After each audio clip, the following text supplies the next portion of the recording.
दोस्तों, आज हम जानेंगे कि बिना कोई पैसे खर्च किए आप एक सरकारी बैंक का एक मिनी ब्रांच अपने शहर में, अपने गांव में या अपने आसपास के मोहल्लों में कैसे ओपन कर सकते हैं। इस बैंक के मिनी ब्रांच खोलने में ना तो आपको कोई सिक्योरिटी मनी देनी है, ना ही आपको कोई फ्रेंचाइज फी देना है। यह टोटली फ्री है और यहाँ पर आपकी कमाई कमीशन वाइज होती है, यानी कि आप जितने भी तरीके के सर्विसेज देंगे पर सर्विस आपकी कमीशन बंधी हुई होती है और वह आपको हर महीने मिलती है। इस बिजनेस मॉडल की सबसे अच्छी बात यह है कि आप इसे अपने एग्जिस्टिंग बिजनेस के साथ साथ भी कर सकते हैं। मतलब कि अगर आपका कोई स्टोर है या आपका कोई शॉप है तो आप उसी स्टोर से, उसी शॉप से बैंक का मिनी ब्रांच ओपन कर सकते हैं और वहां से लोगों को बैंकिंग सर्विस दे सकते हैं। ऐसा करने से आपके दूसरे बिजनेस को भी फायदा होगा क्योंकि वहां पर एडिशनल फुटफॉल आएगा जो आपके दूसरे बिजनेस को भी फायदा पहुंचाएगा।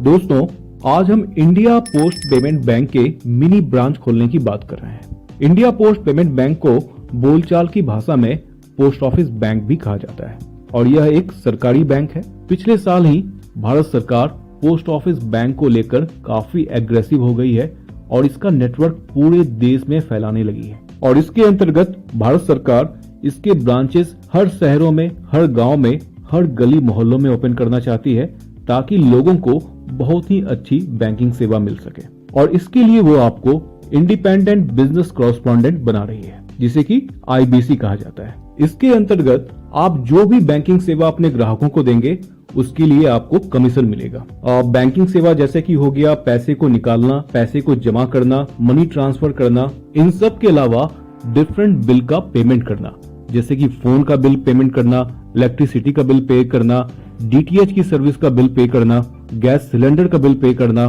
प्रॉपर्टी टैक्स जमा करना और जितने भी तरीके के बिल्स होते हैं उन सब की सर्विस भी आप अपने कस्टमर को दे सकते हैं। इन सब के अलावा जो सरकारी इंश्योरेंस पॉलिसीज होती है आप उनको भी सेल कर सकते हैं। PPF अकाउंट भी ओपन करवा सकते हैं। इनके अलावा आप लोन प्रोसेस भी करवा सकते हैं। पेंशन से संबंधित जैसे कि अटल पेंशन योजना वो भी आप वहां से लोगों को सेल करवा सकते हैं। सुकन्या समृद्धि योजना, यानी कि जितने भी प्रकार के सरकारी योजना है वह आप लोगों को सेल कर सकते हैं जिसके एवज में आपको कमीशन मिलेगा। इन सब के अलावा यह एक छोटा आधार केंद्र भी है, यानी कि आप यहाँ से छोटे बच्चों के लिए आधार कार्ड भी बनवा सकते हैं और साथ ही साथ आधार कार्ड में फोन नंबर भी अपडेट करवा सकते हैं। तो एक तरह से यह एक फुल पैकेज है जिसको कि आप बहुत ही इजीली कर सकते हैं। इसके लिए जो बेसिक रिक्वायरमेंट चाहिए, आपको एक कंप्यूटर सिस्टम चाहिए, इंटरनेट चाहिए और एक प्रिंटर चाहिए। इनके अलावा आपको किसी भी चीज की जरूरत नहीं है। इसको कैसे अप्लाई करें, इसको जानने से पहले हम यह जानते हैं कि इसमें एलिजिबिलिटी क्राइटेरिया क्या क्या है, यानी कि कौन इसे अप्लाई कर सकता है। तो इसको अप्लाई करने के लिए आपकी आयु कम से कम 18 साल होनी चाहिए। आपका एजुकेशन कम से कम 8वीं पास होना चाहिए। कोई भी पोस्ट ऑफिस का एम्प्लॉय इसे अप्लाई नहीं कर सकता है। आपका भारत का नागरिक होना अनिवार्य है। तो यह जो है इसकी बेसिक रिक्वायरमेंट है। इसको अप्लाई करने के लिए हमें इसके वेबसाइट में आना होगा जो कि है IPPBonline.com। इसके एप्लीकेशन पेज का लिंक मैंने डिस्क्रिप्शन में दे रखा है, तो चलिए हम डायरेक्ट वहीं पहुंचते हैं। तो यह हम इसके एप्लीकेशन पेज पे आ गए। तो यहाँ पर हम देख सकते हैं कि यहाँ साफ साफ लिखा हुआ है कि India post bank invites applications for appointment of individual business correspondents. और इसकी जो एलिजिबिलिटी क्राइटेरिया है आप यह देख सकते हैं कि individual retired bank employee, retired teacher, retired government employee, ex serviceman, individual public call office PCO operator, individual owner of kirana store, medical, agent of small saving scheme of government of India, insurance company, individual petrol pump owner, individuals operating common service centre, similar other entities. यानी कुल मिलाकर इसे कोई भी apply कर सकता है। तो यहाँ पर इसका एप्लीकेशन फॉर्म दिया हुआ है। आप इसे ऑनलाइन अप्लाई नहीं कर सकते हैं, आपको इसे ऑफलाइन ही अप्लाई करना होगा। तो इस फॉर्म को हम पहले डाउनलोड करेंगे, उसके बाद हम इसका प्रिंट निकालेंगे और इसे फिल करेंगे।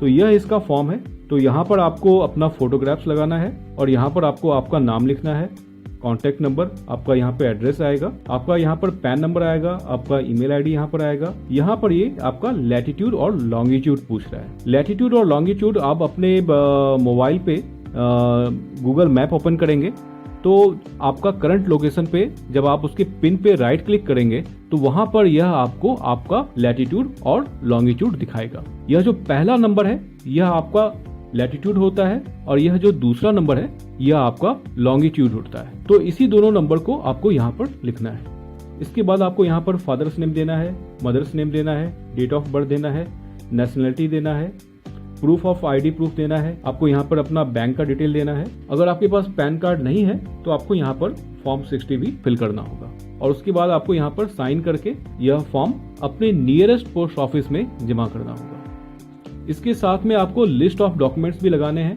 जैसे कि आपको आईडी प्रूफ का कॉपी लगाना है जिसमें कि पासपोर्ट हो गया, ड्राइविंग लाइसेंस हो गया, वोटर आईडी कार्ड हो गया, पैन कार्ड हो गया, आधार कार्ड हो गया और आपको अपना एड्रेस प्रूफ भी यहाँ पे लगाना है।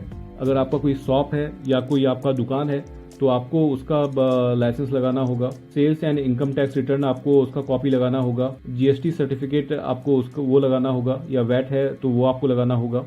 इसके अलावा आपको सर्विस टैक्स की कॉपी लगानी होगी, जीएसटी की कॉपी लगानी होगी, आपको वाटर और इलेक्ट्रिसिटी बिल की कॉपी लगानी होगी। तो यह सारा डॉक्यूमेंट आपको फॉर्म के साथ में लगाना होगा। उसके बाद आपको यह फॉर्म अपने नियरेस्ट पोस्ट ऑफिस के ब्रांच में जमा करना है।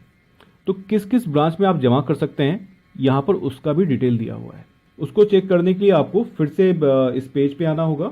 यहाँ पर आपको सर्कल और ब्रांचेस दिया हुआ है, आपको इसे ओपन करना होगा। यहाँ से आप अपने स्टेट को सिलेक्ट कर सकते हैं। फॉर एग्जांपल मैंने दिल्ली सिलेक्ट किया तो दिल्ली में इनके जितने भी ब्रांचेस हैं जहाँ पर कि यह एप्लीकेशन एक्सेप्ट किया जाता है यहाँ पर उनका डिटेल आ गया है। तो ये 3 ब्रांचेस हमारे को दिल्ली में दिखाया जा रहा है। तो इन तीनों ही जगह पे आप यह फॉर्म जमा कर सकते हैं। तो आपको यहाँ पे अपना स्टेट सेलेक्ट करना है।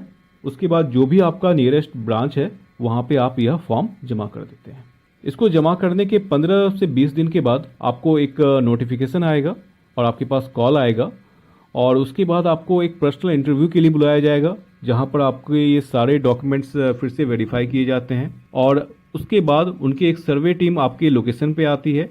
आपका लोकेशन वो देखती है, अगर आपका सारा डॉक्यूमेंट सही है, आपका लोकेशन अच्छा है तो वह आपको यह ब्रांच एलोकेट कर देते हैं। उसके बाद आपके और उनके बीच में एक सर्विस एग्रीमेंट होता है और उसके बाद फिर आपकी ट्रेनिंग होती है और उसके बाद आपका यह बिजनेस स्टार्ट हो जाता है। तो दोस्तों बिना कोई इन्वेस्टमेंट किए यह एक अच्छा साइड बिजनेस आपके लिए हो सकता है। अगर आप चाहें तो आप इसे फुल टाइम भी कर सकते हैं। अगर इससे रिलेटेड आपके दिमाग में कोई भी क्वेश्चन है, कोई डाउट है तो आप बेझिझक मुझसे पूछें। मुझे बहुत ही खुशी होगी आपके सवालों का जवाब देकर।